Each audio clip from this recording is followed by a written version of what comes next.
இன்னைக்கு எந்த சாமினா பட்டசாமில பட்டசாமி பேரை கண்டாலே சும்மா 8 படி நடுங்கும்ல.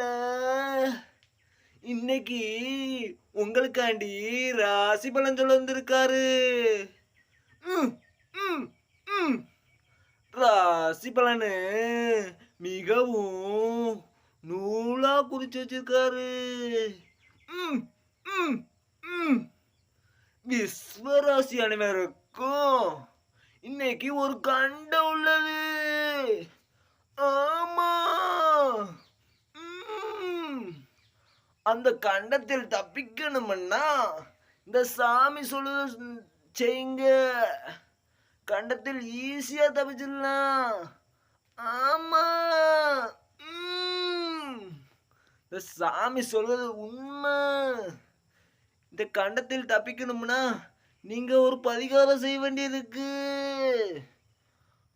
நம்ம பட்டசாமிக்கு ஒரு படையலை போட்டீங்கன்னா உங்களுக்கு நல்லதே நடக்கும். ஆமா, சாமிக்காண்டி ஒரே ஒரு சப்ஸ்கிரைப் பண்ணிருங்க.